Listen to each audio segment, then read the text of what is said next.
Hello, my dear students.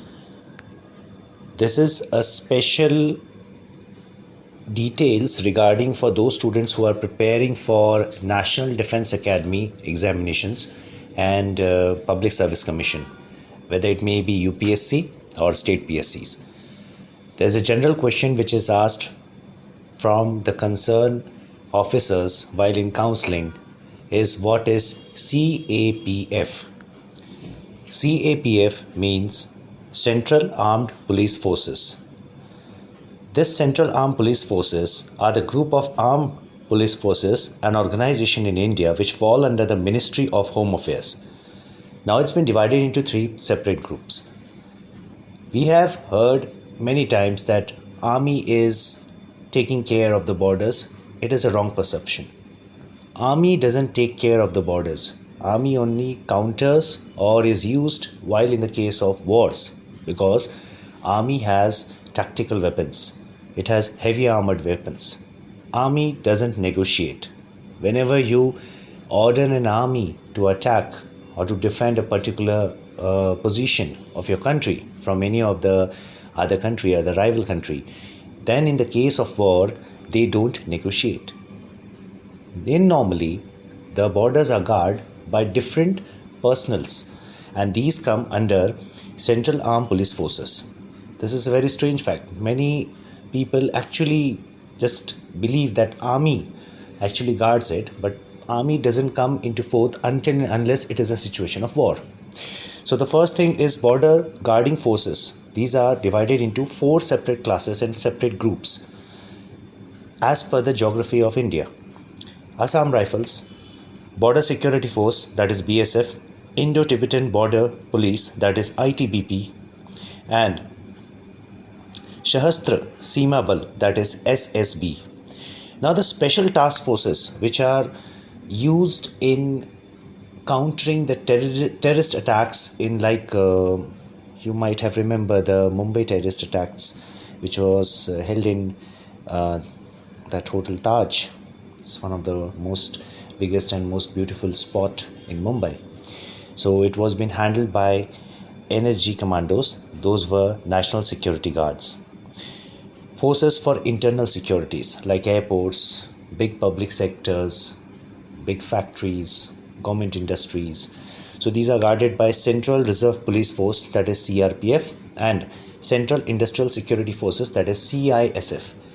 Majority of the Indian airports are guarded and taken care by CISF. Now what is the role of CAPF, that is Central Armed Police Forces? The Central Armed Police Forces is responsible for border guarding, internal security, countering terrorism operations, counter Naxal operations, assisting police in law and order and the situation, assisting the army in external aggregation. Look, this is not an internal aggregation, it's an external aggregation. Guarding your boundaries. Internal aggregation is handled by the local police officers.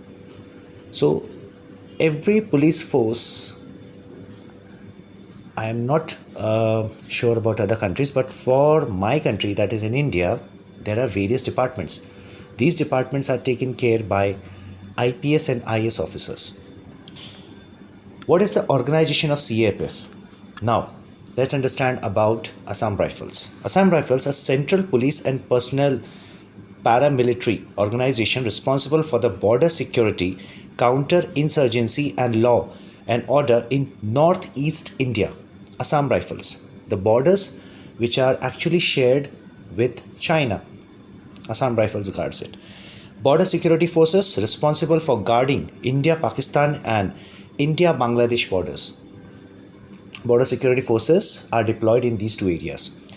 Then comes Central Industrial Security Forces, provide security to various public sector undertakings like PSUs and other critical infrastructure installations like power plants, then nuclear power plants, nuclear thermal power plants, then airports. These are guarded by CISF. Even nowadays, railway stations are also taken care by CISF. Then comes CRPF. CRPF means Central Reserve Police Force. the largest of the Central Armed Police Forces units with 3,13,678 personnel in 247 battalions across India. Majority of the districts are having CRPF headquarters. These headquarters are having some reserve police forces which are used in case of insurgencies, which are used in case of riots. They are having different divisions like rapid action forces, which are also a part of CRPF. These are very trained personnel. They know how to handle the situation. They know how to control the situation. For every situation, we cannot call army. For every situation, we cannot call big tanks, big fighter planes. Some things can be controlled by these forces also, and these are very practical and they know how to control the population, how to control the situation. Now the next comes, that is Indo-Tibetan Border Force, that is ITBP, deployed in guarding duties especially with Indo-China border. The 90% of the Indo-China border is actually guarded by this ITBP. Only a fraction part is guarded by Assam Rifles. Actually, Assam Rifles helps to guard Indo-China border also Indo-Myanmar border also. So Assam Rifles are deployed in these two sections, in these two fraction sector, especially that chicken neck, which actually separates the northeast part, the far northeast part from the major land of India, which is a very strategic position for India. For that, Assam Rifles plays a majority and a very pivotal role. Now, that is National Security Guards, NSG, a counter-terrorism unit under the Ministry of Home Affairs, which is further divided into anti-terrorism squad state by state. India is having 28 to 29 states and union territories. These are having their own anti-terrorism task forces which coordinate with NSG commandos in case of militancy, in case of Naxalism. They control all these factors. Actually, Naxalism is also controlled by CRPF. If we talk about Jharkhand, Chhattisgarh state, Madhya Pradesh, Maharashtra, Odisha, West Bengal, Karnataka, Tamil Nadu, these sectors are actually influenced by Naxalism. Naxalism is also another internal part of what we called it as, we won't call it as terrorism, we won't call it as militia, we will call it as a kind of rebel group which works inside the country.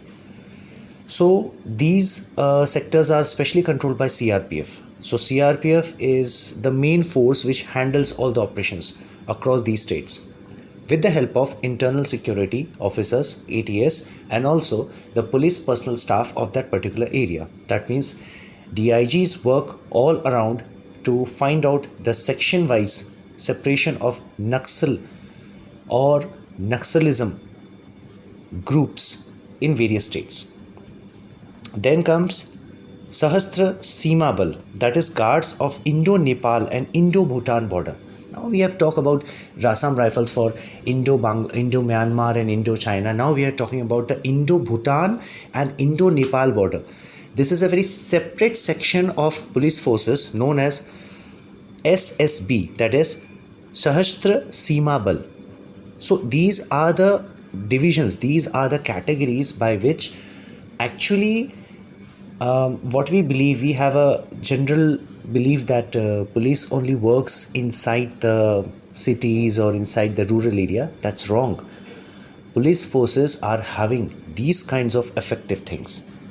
They also guard the borders. Army means the last option. That means you are in a situation of war in which all these forces will retrieve from their position and the army will take over or hand over those positions to counter the situation of war.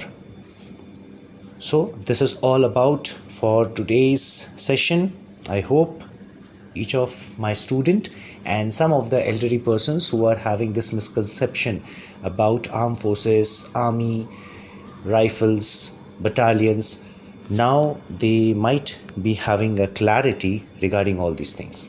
With this thought, have a good time, study hard, eat well, be healthy. Bye-bye.